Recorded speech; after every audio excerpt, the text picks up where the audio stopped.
Hello friends, इस video में हम लोग क्लास 9th का एमसीक्यू सॉल्व करेंगे, जिसमें पहला सवाल है in between any two number there are, मतलब किन्हीं दो संख्याओं के बीच में क्या हो सकता है। इसके लिए चार ऑप्शन दिए गए हैं।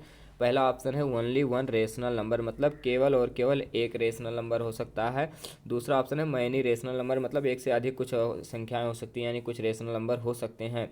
और तीसरा ऑप्शन जो सी दिया हुआ है उसमें लिखा है इनफाइनाइट रेशनल नंबर, मतलब अनंत रेशनल नंबर हो सकते हैं, बहुत सारे, मतलब इनफाइनाइट रेशनल नंबर हो सकते हैं। फिर डी ऑप्शन है वो नो रेशनल नंबर, मतलब कोई रेशनल नंबर नहीं होगा किन्हीं दो संख्याओं के बीच में। तो इसका जो ऑप्शन सही होगा वो ऑप्शन सी सही होगा, क्योंकि किन्हीं दो संख्याओं के बीच में इनफाइनाइट रेशनल नंबर होता है। तो इसका ऑप्शन सी सही होगा। इस प्रकार दूसरा सवाल है एवरी रेशनल नंबर इज। अब बताया गया है कि एवरी रेशनल नंबर क्या होता है। तो every rational number is a whole number, natural number, integer या फिर रियल नंबर। तो रेशनल नंबर की बात करें तो ये होता है रियल नंबर के अंतर्गत आता है, कि मतलब जो रेशनल नंबर होता है और ये रेशनल नंबर ये रियल नंबर के अंतर्गत होते हैं। तो जो जितने भी रेशनल नंबर होंगे वो रियल नंबर होंगे। तो इसका ऑप्शन डी सही होगा। तीसरा सवाल है कि रूट में 9 इज डॉट डॉट नंबर।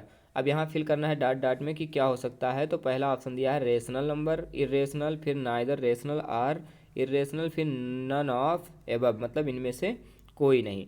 तो रूट 9 की अगर हम बात करें तो इसका जब स्क्वायर रूट निकालते हैं तो 9 सीधा सीधा इसका आ जाता है 3, और जो है क्या एक रेशनल नंबर है, इसलिए रूट 9 जो होगा वो भी क्या होगा, रेशनल नंबर होगा। तो ऑप्शन ये करेक्ट होगा।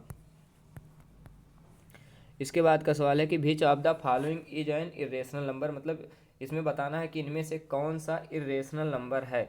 तो हम स्क्वायर रूट जब निकालते हैं, अगर पूर्णतः स्क्वायर रूट नहीं निकलता है एग्जैक्टली, तो वो हमारा इरेशनल नंबर होता है। जैसे यहाँ अगर हम 16 की बात करें तो 16 का निकालना चाहें तो ये हो जाता है 16 इज इक्वल टू रूट में 4 और इंटू में 4, यानी इसका स्क्वायर रूट निकलेगा 4।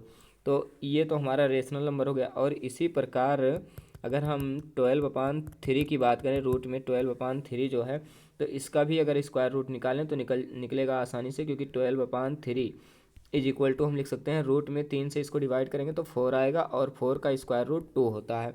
इस प्रकार इसका भी निकल जाएगा, तो ये भी रेशनल नंबर हो गया। अब हम 12 की बात करें तो 12 नहीं निकलेगा, लेकिन 100 की बात करें तो 100 का स्क्वायर रूट निकालेंगे तो ये आता है 10। तो ये भी हमारा रेशनल नंबर हो गया, ये भी रेशनल नंबर और ये भी रेशनल नंबर, लेकिन हमें बताना है इरेशनल नंबर। तो इरेशनल नंबर जो होगा वो हमारा 12 होगा, यानी ऑप्शन सी करेक्ट होगा। इसके बाद देखिए लिखा है 3√6 प्लस 4√6 इज इक्वल टू, इनमें बताना है कि इसके इक्वल में कौन सा होगा।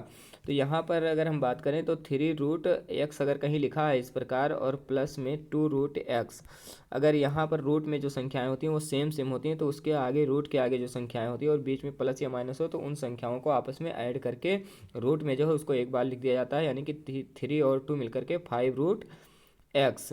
तो यहाँ पर भी वही उसी प्रकार लिखा हुआ है, जैसे यहाँ पर लिखा है 3√6 और प्लस में 4√6। तो ये देखिए यहाँ पर √6 और √6 दोनों समान है, तो इसको और इसको आपस में ऐड करके यानी कि 7√6 लिख देंगे। तो इसमें जो ऑप्शन हमें दिख रहा है वो ऑप्शन हमारा बी है, ये करेक्ट होगा। इसके बाद का सवाल क्या है कि √6 और इंटू में 27 इज इक्वल टू। अब बताना है कि √6 जो है वो किसके इक्वल होगा। तो यहाँ पर पहले इसको सॉल्व कर लेते हैं। रूट में 6 लिखा हुआ है और इंटू में √27, तो इन दोनों का अगर हम फैक्टर करें तो इसका 2 और इंटू में 3 आएगा, और इंटू में रूट ये आ जाएगा 3, इंटू में 3 और इंटू में 3। इन सभी को जो आपस में मल्टीप्लाई करेंगे तो ये आएगा हमारा 2 × 3 और इंटू में 3 और 3 और इंटू में 3। तो यहाँ से एक 3 यहाँ से बाहर निकलेगा, एक 3 यहाँ से, यानी 3 और 3 निकलेगा तो ये हो जाएगा 9 और √2 ये बच जाएगा, क्योंकि 2 का कोई पेयर नहीं बन रहा है। तो इसमें जो ऑप्शन हमें दिख रहा है वो ऑप्शन ये करेक्ट होगा इसका। इसके बाद which of the following is equal to x³ बताना है कि इनमें से कौन सा x³ के इक्वल है।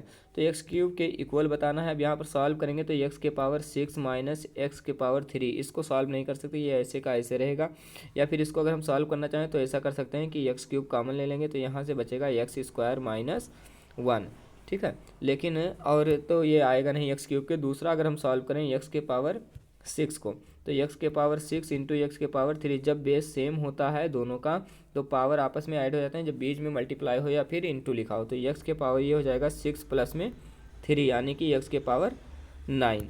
तो ये हम यहाँ पर हमें बताना क्या है, एक्स क्यूब के इक्वल में कौन सा, तो ये एक्स के पावर 9 आ गया। इसी प्रकार एक्स पावर 6 अपान में एक्स क्यूब को भी सॉल्व कर लेते हैं। तो एक्स के पावर 6 और अपान में एक्स क्यूब अगर लिखा होता है तो ये होता है एक्स के पावर 6 इंटू में एक्स क्यूब। तो ये इंटू में जब ऊपर ले जाएंगे तो ये माइनस में हो जाएगा, और बेस सेम है तो दोनों को ऐड करेंगे तो यहाँ माइनस और यहाँ प्लस है इसलिए सब्ट्रैक्ट हो जाएगा। तो 6 में से 3 सब्ट्रैक्ट करेंगे तो 3 आएगा, क्योंकि एक्स क्यूब के इक्वल है कौन सा ऑप्शन, ऑप्शन सी। इसलिए हमारा जो ऑप्शन सही होगा वो ऑप्शन सी करेक्ट होगा। आगे का सवाल है which of the following are irrational number. अब बताना है कि इनमें से कौन सा इरेशनल नंबर है। तो इरेशनल नंबर के लिए अभी इसके पहले जो सवाल किया उसमें हमने बताया कि यदि किसी का एग्जैक्टली स्क्वायर रूट नहीं निकलता है तो वो इरेशनल नंबर होता है। जैसे यहाँ पर देखो तो 23 लिखा हुआ है, 23 का हम स्क्वायर रूट नहीं निकाल सकते एग्जैक्ट।